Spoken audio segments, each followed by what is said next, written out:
Welcome to Circuit Analysis. ഇത് electronics and കമ്മ്യൂണിക്കേഷൻസിൻ്റെ beginning ആയിട്ടാണ് ഞാൻ എടുക്കുന്നത്. അതുകൂടാതെ ഇത് സിലബസിൽ പല കോഴ്സുകൾക്കും ഉണ്ട്, എൻജിനീയറിങ്ങിനും ഗ്രാജുവേഷനും ഒക്കെ ഉണ്ട്. നേരത്തെ Thevenin's theorem, Norton's theorem, maximum power transfer theorem, ഇത് മൂന്നും നമ്മൾ കണ്ടു. ഇനി റെസിപ്രോസിറ്റി തിയറം, ഇതിൻ്റെ കൂടെ ഞാൻ ഈ കറണ്ട് ഇലക്ട്രിസിറ്റി എന്നും പറഞ്ഞ് പ്ലേ ലിസ്റ്റ് കൊടുത്തിട്ടുണ്ട്. +2 ഫിസിക്സിൻ്റെ അത് കാണാൻ ശ്രമിക്കുക. പല ബേസിക്സ് നിങ്ങൾക്ക് അതിൽ നിന്ന് മനസ്സിലാകാത്തതുണ്ടെങ്കിൽ മനസ്സിലാക്കി എടുക്കുക. ഇതൊരു നെറ്റ്വർക്കാണ്, ലീനിയർ നെറ്റ്വർക്ക് എന്ന് പറയും. ലീനിയർ എന്ന് പറയുമ്പോൾ current is proportional to voltage, applied voltage. അപ്പോൾ റെസിസ്റ്റൻസ് ഒരു ലീനിയർ റെസിസ്റ്റൻസ് ഉള്ള സർക്യൂട്ട് എന്ന് പറയുമ്പോൾ ഒരു ലീനിയർ നെറ്റ്വർക്കാണ്. AC അപ്ലൈ ചെയ്യുമ്പോൾ ഇൻഡക്റ്റൻസ് കോയിലും കപ്പാസിറ്ററും ലീനിയർ എലമെൻസാണ്. കാരണം AC അപ്ലൈ ചെയ്യുമ്പോൾ കപ്പാസിറ്റർ ആണെങ്കിൽ V = I × XL, or I is proportional to V, അല്ലെ V is proportional to I. അതുപോലെ കപ്പാസിറ്റർ ആണെങ്കിൽ applied voltage V = I × XC. XL എന്ന് പറഞ്ഞാൽ ഇൻഡക്റ്റീവ് റിയാക്ടൻസ്, XC എന്ന് പറഞ്ഞാൽ കപ്പാസിറ്റീവ് റിയാക്ടൻസ്. ഇവിടെ ഇപ്പോൾ ജനറലായിട്ട് കാണിച്ചിരിക്കുന്നത് ഇമ്പിഡൻസസാണ്. 3 ബ്രാഞ്ചുണ്ട്, branch A, branch B, branch C. Impedances ഓരോ ബ്രാഞ്ചിൽ Z1, Z2, Z3. ആ DC സർക്യൂട്ട് എടുക്കുമ്പോൾ റെസിസ്റ്റൻസ് ആണ് R1, R2, R3. ഇത് ഒരു AC വോൾട്ടേജ് ജനറലായിട്ട് കാണിച്ചിരിക്കുന്നു. അതിൻ്റെ RMS വോൾട്ടേജ് V. അത് DC സർക്യൂട്ട് ആകുമ്പം ബാറ്ററി. ഇപ്പോൾ ഞാൻ ജനറലായിട്ട് പറയുന്നത് മാത്രം. ഇതൊരു ബൈലാറ്ററൽ നെറ്റ്വർക്കാണ്. കാരണം കറണ്ടിൻ്റെ ഡയറക്ഷൻ റിവേഴ്സ് ചെയ്താൽ ഈ നെറ്റ്വർക്കിൻ്റെ ഇമ്പിഡൻസിനും റെസിസ്റ്റൻസിനും ഓരോ എലമെൻസിനും മാറ്റമില്ല. അതായത് സർക്യൂട്ടിൽ കൂടെ റൈറ്റിലോട്ട് കറണ്ട് പാസ് ചെയ്താലും ലെഫ്റ്റിലോട്ട് കറണ്ട് പാസ് ചെയ്താലും സർക്യൂട്ടിൽ ചേഞ്ച് ഒന്നും ഇല്ല എന്നുള്ള അർത്ഥത്തിലാണ് ബൈലാറ്ററൽ നെറ്റ്വർക്ക് എന്ന് പറയുക. ഇവിടെ ഇപ്പോൾ വോൾട്ടേജ് സോഴ്സ് ബ്രാഞ്ച് എയിലാണ്. ഇതുകൊണ്ടുണ്ടാകുന്ന കറണ്ട് ബ്രാഞ്ച് സിയിലെ കറണ്ടാണ് IC. ഇത് നേരെ ബ്രാഞ്ച് സിയിലോട്ട് കൊടുക്കുക സോഴ്സ്. അപ്പോൾ ബ്രാഞ്ച് എയിലെ കറണ്ട് IA എന്നിരിക്കട്ടെ. റെസിപ്രോസിറ്റി തിയറം അനുസരിച്ച് IC = IA, അല്ലെ ZAC. അപ്ലൈഡ് വോൾട്ടേജ് A എന്ന് പറയുന്ന ബ്രാഞ്ചിൽ കൊടുത്ത വോൾട്ടേജ് V, അത് C ബ്രാഞ്ചിൽ ഉണ്ടാക്കിയ കറണ്ട് IC. അപ്പോൾ V/IC ഇതിനെ ട്രാൻസ്ഫർ ഇമ്പിഡൻസ് എന്ന് വിളിക്കുക, അല്ലെ ട്രാൻസ്ഫർ റെസിസ്റ്റൻസ് എന്ന് വിളിക്കും. അതുപോലെ ഇവിടെ C ബ്രാഞ്ചിൽ വോൾട്ടേജ് കൊടുക്കുന്നു. അപ്പോൾ A ബ്രാഞ്ചിലെ കറണ്ട് IA. അപ്പോൾ ഇങ്ങോട്ടുള്ള transfer impedance ZCA, that is V/IA. Reciprocity theorem അനുസരിച്ച് IC = IA എന്ന് പറഞ്ഞാൽ ZAC = ZCA. ഈ രണ്ട് ട്രാൻസ്ഫർ ഇമ്പിഡൻസും ഈക്വൽ ആയിരിക്കും. അങ്ങനെ റെസിപ്രോസിറ്റി തിയറം പറയാം.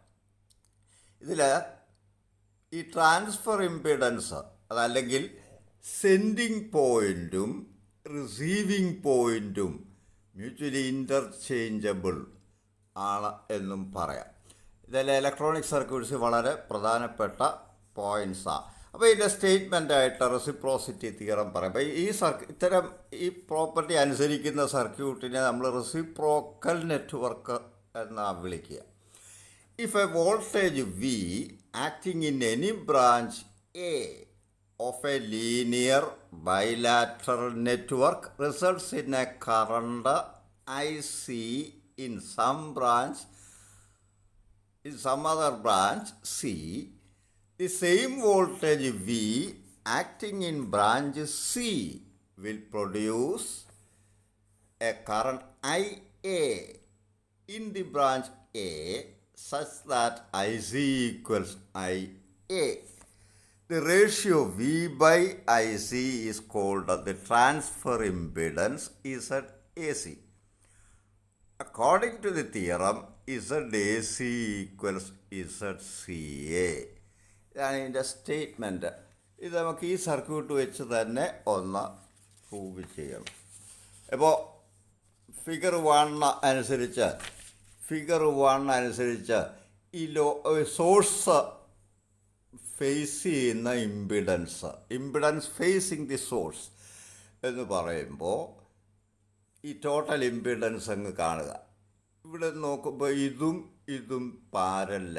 അപ്പോൾ ഇതിൻ്റെ രണ്ടിൻ്റെയും കൂടി ഇക്വലൻ്റ് ഇമ്പിഡൻസ് അല്ലെ equivalent resistance Z2 Z3 by Z2 plus Z3.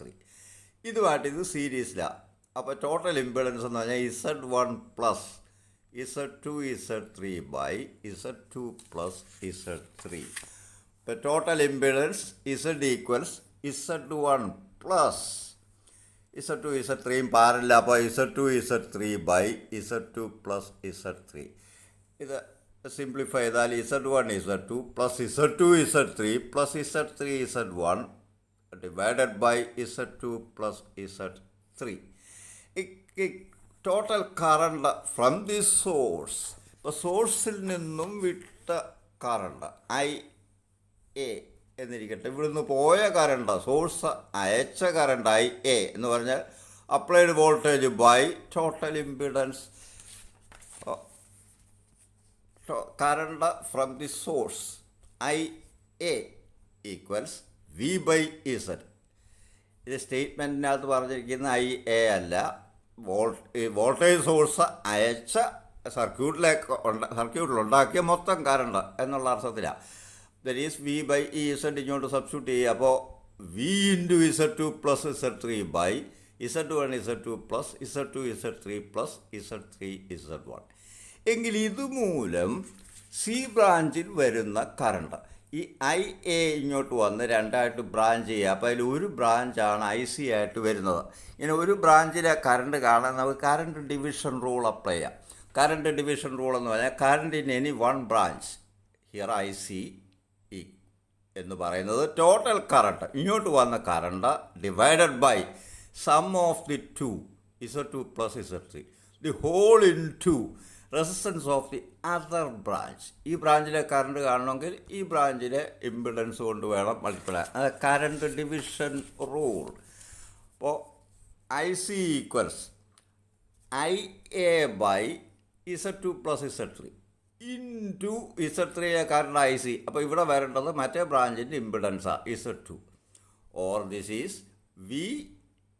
ഈ IA എടുത്ത് ഇവിടുന്ന് സബ്സ്റ്റിറ്റ്യൂട്ട് ചെയ്ത് സിംപ്ലിഫൈ ചെയ്യുമ്പോൾ നമുക്ക് കിട്ടുന്നത് VZ2 by Z1 Z2 plus Z2 Z3 plus Z3 Z1. എങ്കിൽ transfer impedance ZAC equals V by IC. Substitute ചെയ്യുമ്പോൾ നമുക്ക് കിട്ടുന്നത് Z1 Z2 plus Z2 Z3 plus Z3 Z1 the whole divided by Z2.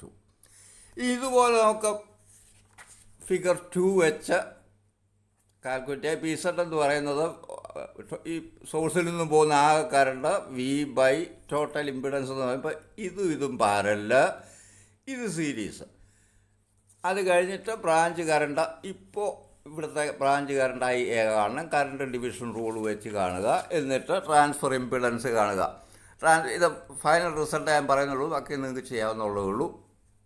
അപ്പോൾ figure 2 എടുക്കുമ്പോൾ transfer impedance ZCA കാണാൻ ഈ റിസൾട്ടിൽ Z1 Z3യും കൂടെ interchange ചെയ്താൽ മതി. അപ്പോൾ നമുക്ക് ഇത് തന്നെ കിട്ടും. Z1 വരെ Z3, Z3ക്ക് വരെ Z1. അപ്പോൾ Z3 Z2 plus Z2 Z1 plus Z1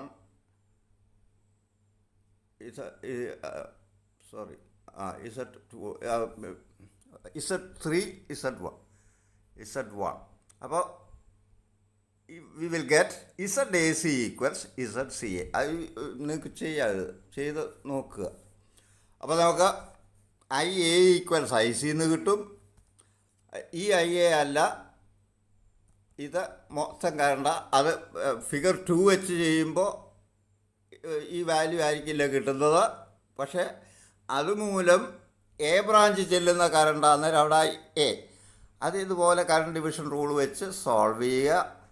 ഇതേപോലെ തന്നെ നേരെ തിരിച്ചു വരുന്നു എന്നുള്ളതേ ഉള്ളൂ. എന്നിട്ട് ഇസഡ് സി എ കാണുക, ട്രാൻസ്ഫർ ഇമ്പിഡൻസ്. അപ്പോൾ രണ്ടും ഈക്വലായിട്ട് കിട്ടും. ഇതാണ് റെസിപ്രോസിറ്റി തിയറം എന്ന് പറയുന്നത്. ഇതിനുള്ള ലിമിറ്റേഷൻസ് എന്ന് പറയുന്നത്, ഒന്ന്, ഒരു സോഴ്സ് മാത്രമേ, സിംഗിൾ സോഴ്സ് നെറ്റ്വർക്കിനെ ഇത് അപ്ലൈ ചെയ്യാൻ പറ്റൂ. അപ്പോൾ applicable only to single source network. പല ബ്രാഞ്ചുകളിൽ സോഴ്സ് വരികയാണെങ്കിൽ നമുക്കിത് അപ്ലൈ ചെയ്യാനൊക്കില്ല. മറ്റൊരു ലിമിറ്റേഷൻ, സർക്യൂട്ട് ലീനിയറും ബൈലാറ്ററലുമായിരിക്കണം. മൂന്നാമത്തെ condition, should not have any time varying element. ഇപ്പോൾ ഡി സി സർക്യൂട്ടിലൊക്കെ കപ്പാസിറ്ററും ഇൻഡക്റ്റൻസ് കോയിലൊക്കെ ഇട്ടത് ടൈം വേരിയിങ് എലമെൻറ്റാണ്. പക്ഷേ എ സിയിലത് ഉപയോഗിക്കാം. അപ്പോൾ ടൈം വേരിയിങ് എലമെൻറ്റ്സ് സർക്യൂട്ടിൽ ഉണ്ടാവാൻ പാടില്ല. ഈ കണ്ടീഷൻ, ഈ മൂന്നെണ്ണം അതിൻ്റെ ലിമിറ്റേഷൻസ് എന്ന് പറയുക. ഇനി നമുക്ക് കൂടുതൽ ഭാഗത്തേക്ക് കിടക്കാം. ഹൈബ്രിഡ് പാരാമീറ്റേഴ്സും ഒക്കെ ഉണ്ട്. എന്നിട്ട് നമുക്ക് ഇലക്ട്രോണിക്സിൻ്റെ പ്രധാന സർക്യൂട്ട്സിലോട്ടൊക്കെ ചർച്ച തിരിച്ചു വിടാം. താങ്ക്